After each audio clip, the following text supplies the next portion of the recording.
จะเฮ้ยนี่นี่มาเบาแก้วพี่น้องเนาะมาน้อยผมเบาแก้วนี่นี่เมนเบิดซองพี่น้องเนาะมาเบาแก้วมาน้อย1 ซอง1เข้าพี่น้องเนาะหักคนบ่เห็นพี่น้องเนาะจักอยู่ใส่โห1เข้าปะอยู่อ้าวอยู่มิดเงียบเนาะคิดว่าบ่อยู่สบายดีเด้อโดยพิดเด้อโทรศัพท์นะเป็นบ่บึมบ่ย่านบ่จะบ่ย่านบ่อยู่ผู้เดียวไปนำกันบ่ไปซื้ออันนี้ฮะเราไปคนเดียวเราไปคนเดียวลาวโดยโอ้พี่น้องเนาะเพิ่นซื้ออุปกรณ์มาแล้วผมพี่น้องเนาะเพราะว่าเพิ่นสิก่อนี่แหละเพิ่นเริ่มต้นก่อแล้วพี่น้องเนาะนี่ก็เพิ่นซื้อวงกบนี่จะเป็นวงใหญ่ทางเข้าอันนี้เป็นวงเยี่ยมพี่น้องเนาะอ้ายเด้เราสิว่าให้ใดบ่เคยห้องนั่นตาเปได้แล้วนั่นตอนนั้นห้องตาเปแม่ตอนเราคบกับเจ้าห้องตาเปบ่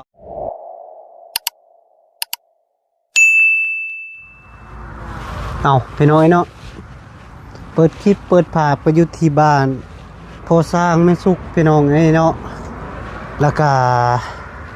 บ่าวแก้วกำลังเดินทางมาแต่สีปูนพี่น้องไอ้เนาะพอดีกาขึ้นมาหาแม่สุกสะกอนมาสั่นพี่น้องไอ้เนาะเอาก่อนอื่นก็ขาบทักทายสบายดีและสวัสดีเด้อพ่อแม่พี่น้องมื้อสุขสู่คนบ่ว่าอยู่ในหรืออยู่ต่างประเทศก็ยินดีต้อนรับเข้าสู่ซองของบ่าวแก้วคือเก่าพี่น้องไอ้เนาะตอนนี้ก็เวลาก็ประมาณ5 โมงกว่าๆพี่น้องไอ้เนาะก็พอดีขึ้นมาเพราะว่าไปอยู่ไซปูนกับ3 มื้อพี่น้องเนาะพอดีกับบ่าวแก้วก็เลยว่าคิดฮอดทางพอสร้างไม่สุกว่าซั่นแล้วก็น้องๆนี่แหละพี่น้องเนาะจะเฮ้ยนี่มาบ่าวแก้วพี่น้องเนาะมาน้อยผมบ่าวแก้วนี่นี่เมนเบิดซองพี่น้องเนาะมาบ่าวแก้วมาน้อย1 ซองแต่ว่าบ่าวแก้วยังบ่ทันซื้ออันน่ะมาให้เพิ่นพออาหารพี่น้องเนาะลืมมายามใดก็ลืมตลอดพ่อแม่พี่น้องเนาะหัวอาหารนี่ก็ยังหลายอยู่โอ้โตแม่สุกกำลังนึ่งข้าวพี่น้องเนาะหักคนบ่เห็นพี่น้องเนาะจักอยู่ใส่โหนึ่งข้าวปะอยู่มีหอดคนเป็ดคนไก่ก็สิเมนพื้นขาเป็ดขาไก่กินบ่จักพี่น้องเนาะตัวข้าวเพิ่นยังบ่ทันสุกพี่น้องเนาะ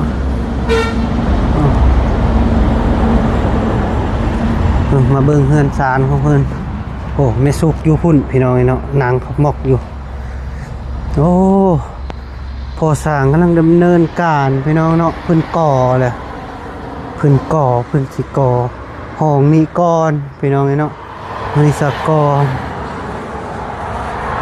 อ้าวอยู่มิดเงียบเนาะคิดว่าบ่อยู่สบายดีเด้อโดยพิดเด้อโทรศัพท์นะเป็นบ่บึมบ่ย่านบ่จะบ่ย่านบ่อยู่ผู้เดียวอยู่ผู้เดียวบ่มันมือบ่มื้อนี้โดยจะซื้อวงกบบ่นี่โดยซื้อเท่าใดนี่ไปเบิ่งดูวงกบจ้ะไปนำกันบ่ไปซื้ออันนี้ฮะเราไปคนเดียวเราไปคนเดียวลาวโดยโอ้พี่น้องเนาะเพิ่นซื้ออุปกรณ์มาแล้วผมพี่น้องเนาะเพราะว่าเพิ่นสิก่อนี่แหละเพิ่นเริ่มต้นก่อแล้วพี่น้องเนาะนี่ก็เพิ่นซื้อวงกบนี่จะเป็นวงใหญ่ทางเข้าอันนี้เป็นวงเยี่ยมพี่น้องเนาะ ห้องกบห้องเยี่ยมทั้งคือมาอยู่ผู้เดียว ลูกไผเอา ไม่เท่า ไม่เท่าเอา โดย เอาเลยเจ้าบ่คิดฮอดลูกเจ้าบ่ ตอนแรงมาแล้วไปจอบเบิ่ง โอ้เปลี่ยนเอาบ่เปลี่ยนกันเอาบ่ บ่มันเอากลางคืนกลางเว้นนอนน่ะนอนไม่เท่า โอ้อีหยังเพิ่นเอากลางคืนกลางเว้นนอนนำไม่เท่า เจ้าบ่ได้ไปนอนอยู่พุ่นบ่ นอนคืนนี่อันมื้อนี้น่ะไม่เท่าอันไม่ได้บอกใครอันมานั่นอยู่พี่มื้อนี้อัน โอ้เราอย่าให้เจะมานอนอยู่พี่ โอ้ย นอนอยู่พี่ปะลูกอยู่พุ่น โอ้ย อ้าวคือบ่มาพี่ ยังน้อย จังน้อยจังน้อยสิไปเอาบ่ หุ่นแล้วเฮือนนี่แล้ว โอ้แล้วเฮือนพี่ โอ้ย แล้วเฮือนล่ะสิเอามา โอ้ย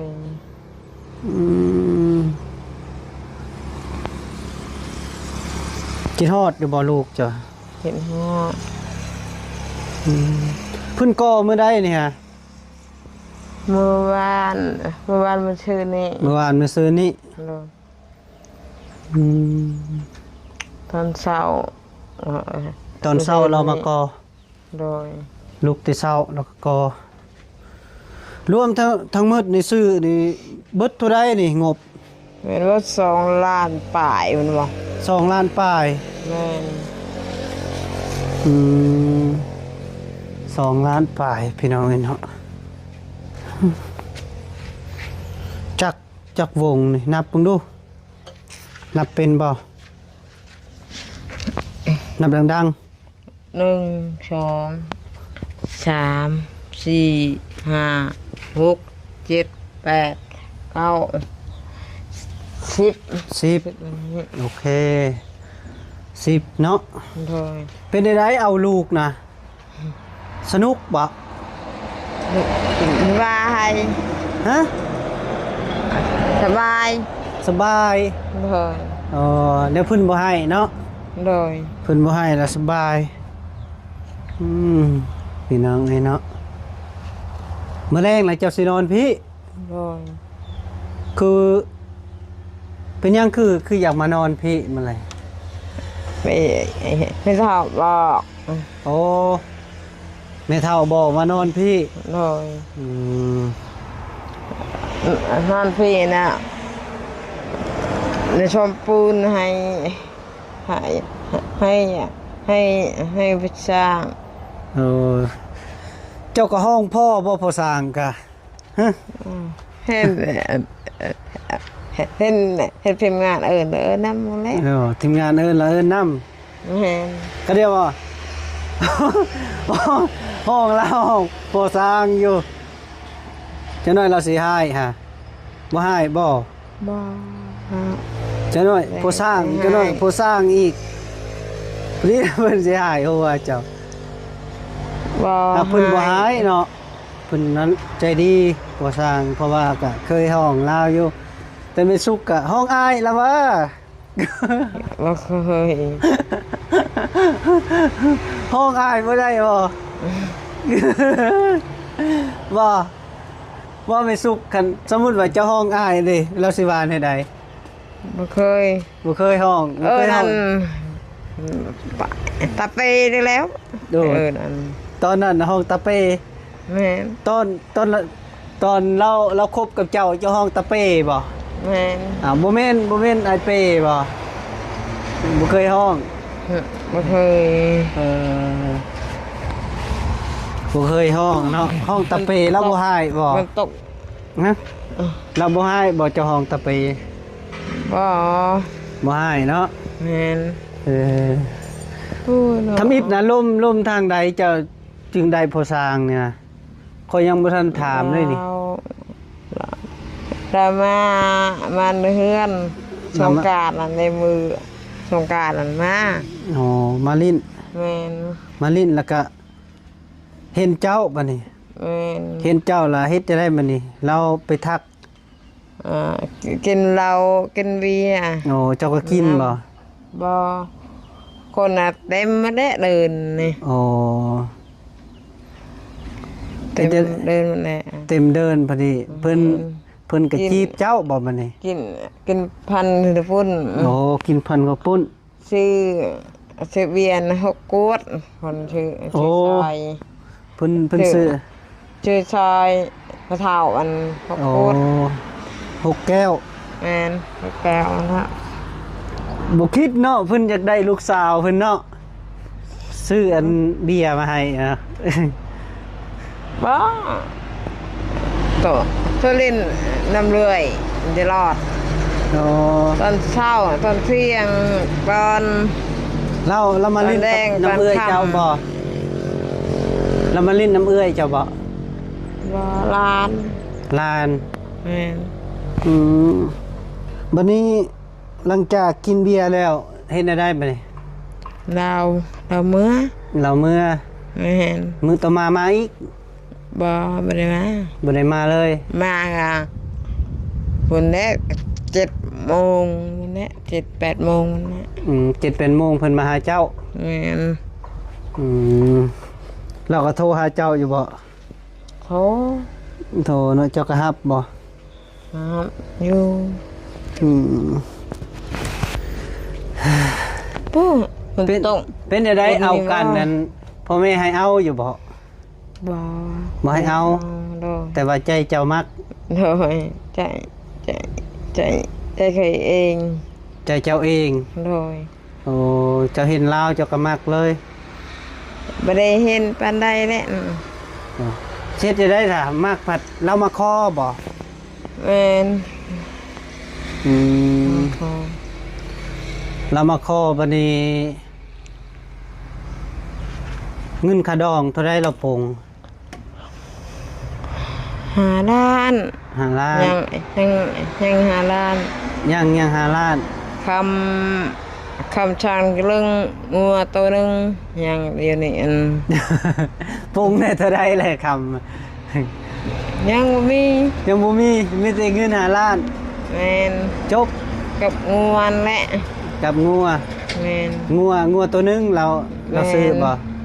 แม่น อ๋อ เฮ็ดเฮือนแหละ อืม เอางัว อืม แล้วว่ามันกินดองนี่แหละเฮ็ด โอ้มีเอาไปกินมือดอง แม่น แล้วเฮ็ด เฮ้ยจ้ะ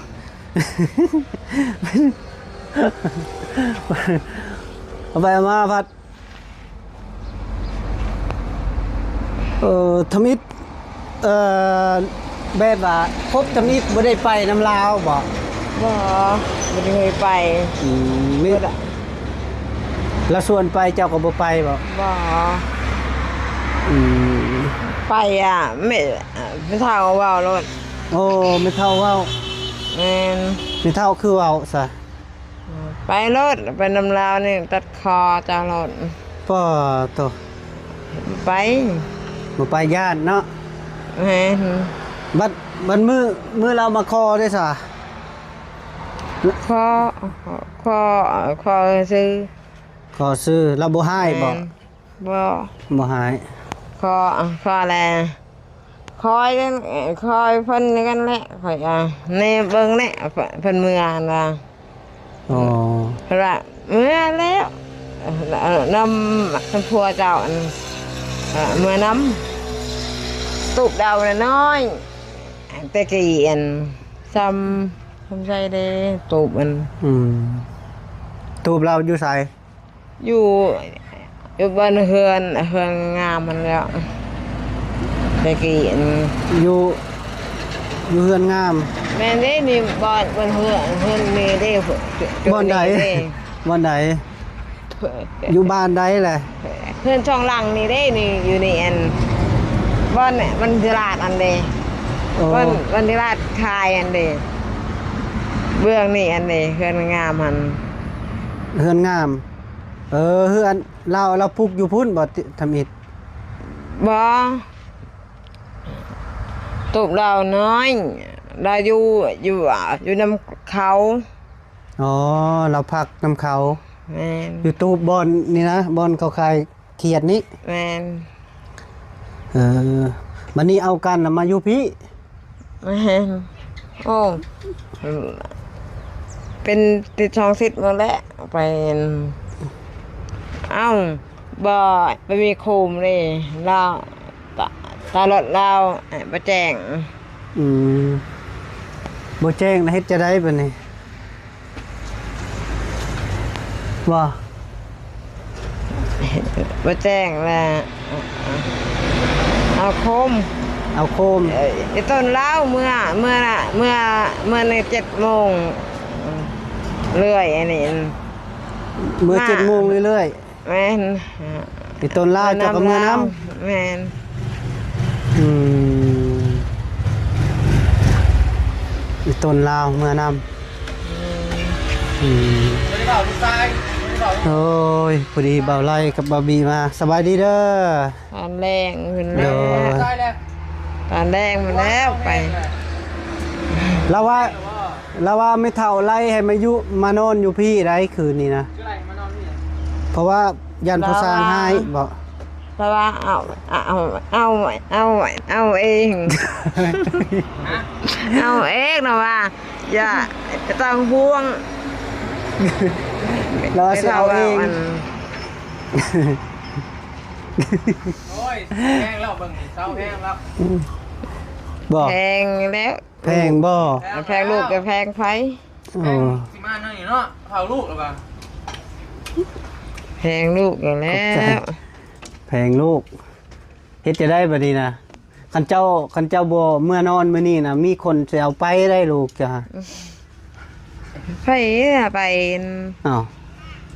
เถื่อน้องสาวเจ้าและเขาสิเอาไปพุ่นและ มันมีไปไปดอก พอดีแหละเจ้ามื้ออื่นเจ้าไปมาเลยพอดีแหละเจ้ามื้ออื่นไปเบิ่งอ้าวลูกชายคือบ่เห็นเฮ็ดจะได้บัดนี้ เจ้าสิให้แล้วบัดนี้บ่ให้บ่ บ้า บ่ให้อ้าวคันบ่ให้แสดงว่าเจ้าบ่แพงแหละบัดนี้ แม่นบ่ เอาว่าคือตะแพงแหละ เป็นตาแพง แล้วไม่ให้แล้ว เป็นตาแพง มืดคนนั้นไปแหละ มืดพ้นไปเอ ต่อเลย โดย โมวาชวนไปปุ้นต่อแดงเคยว่าอาศัยเงินนั้น ไผส่วนไป ชาวปึก สะปึก แม่น สะปึกบ้านใด กกทาน กกต้าน แม่น อ้าวสะปึกปะพัวแล้วบ่ ยังเพื่อเราอยู่บ้านมัน อ๋อสะปึกมานาเหล่านี้ แม่นอยู่นานเนี่ย ฮู้อยู่ฮู้จักอยู่คันสะปึกบ้านกกตานนะ อยู่ในเฮือนนี่แหละ โดยแล้วมาเฮือนนี่บ่ โอ้ยน้องเราแหละน้อยๆหันอยู่นี่อันนี้สมใส่ใจผ่านเลย อ๋อน้องแล้วบ่ เขาบาบี้ถ่ายอันกับเบาไล่มันนั่นอัน อืมน้องชายแล้วบ่ แม่น อืม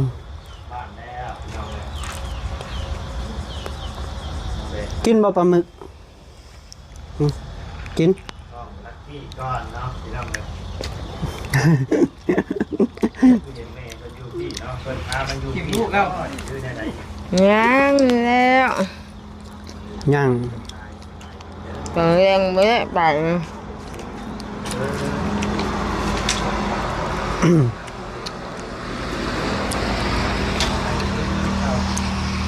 สมมุติว่าเพิ่นให้อยู่พุ่นเจ้าก็สิได้ยินบ่ ไม่สุรามาด้านนี้เนาะ โดน เอ้าคือมาอยู่พี่ล่ะบัดนี้ฮะ ไปทางให้เก็บเครื่องของอันนี้ เก็บเครื่องของเอาเมียด โดน เก็บในไหนนี่เก็บเมียดใช้นี่นะฮะบ่เอ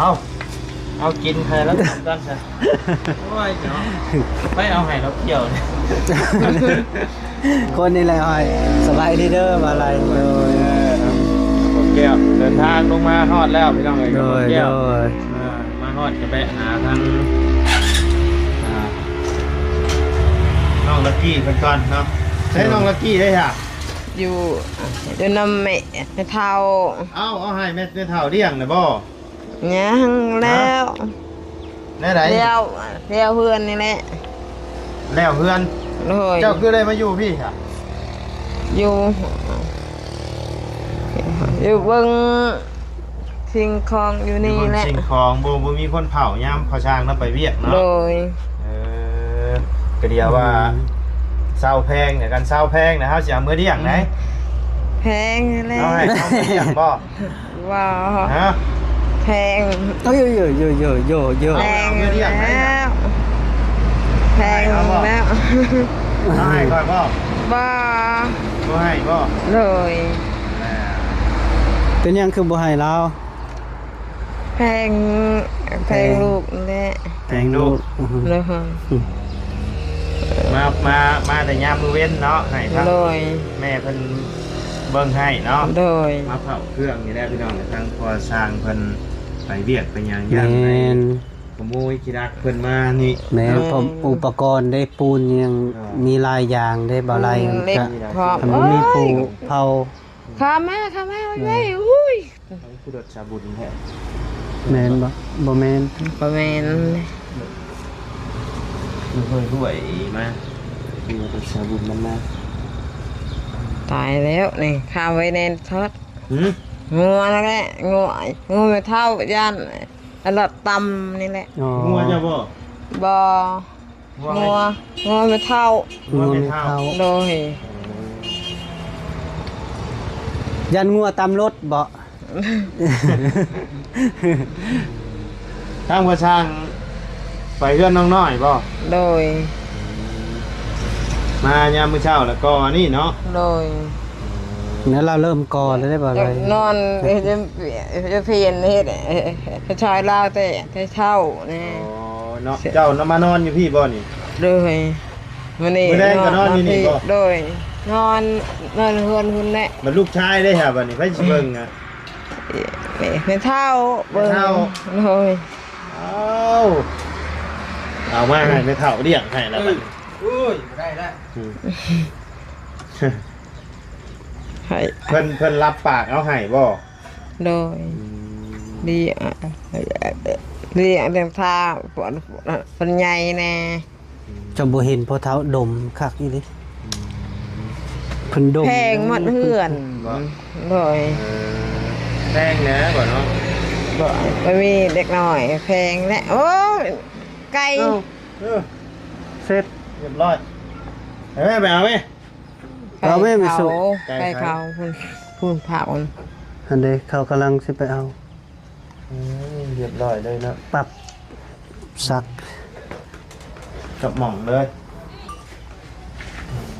ยิ่งดีแต่บ่เป็นงัวแม่เฒ่าจ้ะเนาะ เกือบแล้วกี่นี้ก็ได้ แล่นไวเพิ่นเนี่ยนี่แหละพี่น้องอยู่ในทางในอย่าง แม่น เสียงหลาย ระมัดระวังการไปกันมาโอ้ย ใครบ่เคย เห็นแล้ว เห็นแล้วว่า บ่เคยอันนั้นดอกบ่เคยไปดอก ไก่แม่บ่เลยนะไก่ผู ให้ผู้ เฮ็ดคันนี้มาเหยียบต่ออีก บ่เหยียบดอก เพราะรถไอ้ตัวนั้นมันแบบเข้าไปพังขึ้นเลยเนาะ แม่นตำมาที่ถึงนี่เลยตับนี่เลยผู้เจ้ามาเอาแล้ว มันดีเอาเลย ส้มเอาเลย มีอาหารแล้ว แพงหลายแพงหลายรถบ่ได้แพงหรอก จับไก่มันบ่บุญย้อนเนาะ แม่นเอาเหยียบ แถวนี้เลย เก่าเอาบาทนี้เอาคุยต่อเด้อบาลายเด้อเลย ใช้เฮ็ดหยังมาเฮ็ดเครื่องหยังเครื่องปั่นไฟบ่หรือเตาลมนี่นะ เตาลม เตาลม เอาเนาะพี่น้องเนาะพอดีเบาแก้วลงมาแต่ ใส่โปนก็เลยแวะมาหาแม่สุกพี่น้องเนาะเราอยู่เพื่อคนเดียวพี่น้องเนาะ